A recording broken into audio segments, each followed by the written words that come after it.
Welcome back to Invest Africa, where we're talking on the back of the 5th BRICS Summit. And still with me at the desk is Dennis Dykes, Group Chief Economist at Nedbank, Chris Hart, Chief Strategist at Investment Solution. And joining us now to take a look at BRICS and Africa specifically is Melanie Brown. And she's, of course, the CEO for Global Credit Rating. Welcome, Melanie, and thanks so much for joining our conversation.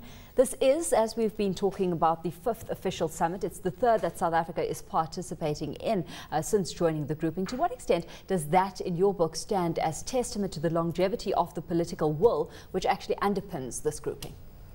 Well, I mean, it's important that South Africa is represented and representing the African continent. I mean, for this grouping to have any credibility in representing the global south, Africa had to be represented there. So for South Africa to be a part of it, it's a huge testament to our position on the continent. The criticism that has been leveraged towards it, though, is that while the political will and the commercial momentum may be there, it's not yet been converted into the institutionalization of the group's structure as a whole, and implementation of policies of action has been lacking. Do you see the summit being more than just a talk shop?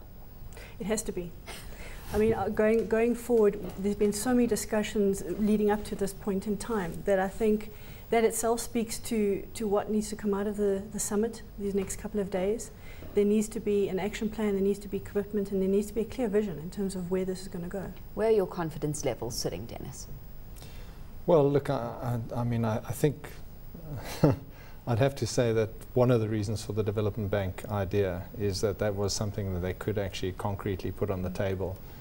It's not easy to come up with any sort of trade ideas because we're not in the same geographic areas. We've got vastly different sort of economic structures and so forth. Mm-hmm. I think my confidence level on the BRICS Development Bank is fairly high, but that's mainly because it's relatively easy to achieve, and I say relatively easy. And also because you can see the merit of this auxiliary funding mechanism coming to the fore, because it would fulfill ultimately the infrastructure or the funding needs for infrastructure projects on the continent as a whole, and it's that highlighting or putting on the table accessibility to resources that the other members all want access to.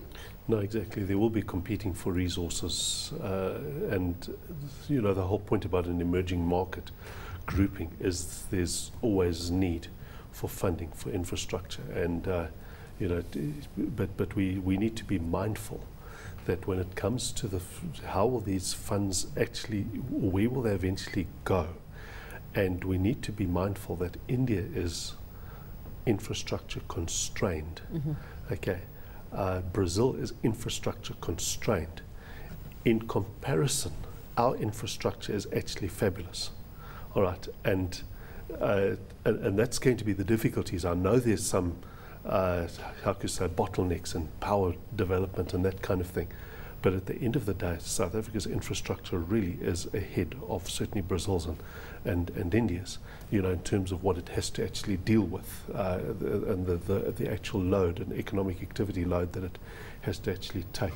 But clearly, infrastructure is also is a constraint here, and it needs to be expanded. But the actual, how can you say, the really investable projects, in other words, the projects that have high return because of the sheer need and necessity will be in Brazil and India. Yeah, but that'll certainly be interesting to see how that entire thing evolves. Also the pricing at which funding will be accessible at the end of the day. Lots of talk, Melanie, around the BRICS nations expected to be looking at creating their own credit ratings agency as well. Let's put the viability of that into focus right now. Where do you see things standing on that front? You know, in my personal opinion, if there was ever going to be a competing agency to the big three, it's now. I think the credibility, the knock to their credibility of the last few years has been significant. The world, and specifically, I would think the emerging markets, are crying out for an alternative. So I know from GCR's perspective, this is an initiative that we began beginning of last year. And we're quite far into the process now. Mm-hmm. And it's exciting because, as I said, I think if this was ever going to work, there's a very small window. and the opportunity is there. Dennis, are you excited by a prospect like this? Because it would be a step towards a more objective assessment of the economic health of the BRIC countries, and that would in turn have an impact on, the market positions of national companies and then the banks themselves that operate in these countries. Well, arguably it could be a more subjective assessment. Rather you voicing that then. Which is why Russia, I think, is so keen on the idea in particular. Look, I think obviously the big rating agencies have made mistakes over the last, it's indisputable, but I mean a lot of bodies have made mistakes over the last couple of years. The world's changed dramatically.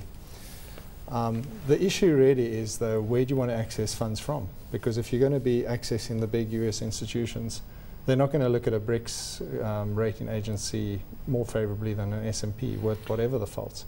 Maybe over time you'd build up that credibility, but it would be a very, very long journey. So if you want to access Chinese funds, then, I mean, clearly that might actually be a facilitator. Yeah. Yeah, the thing is, it will have some sort of political backing, as it were. And when it comes to ratings, that's even more dangerous than what the private sector mistakes can be. And you'll notice this when we get upgraded. The rating agencies got it right. They're recognizing the progress we're making.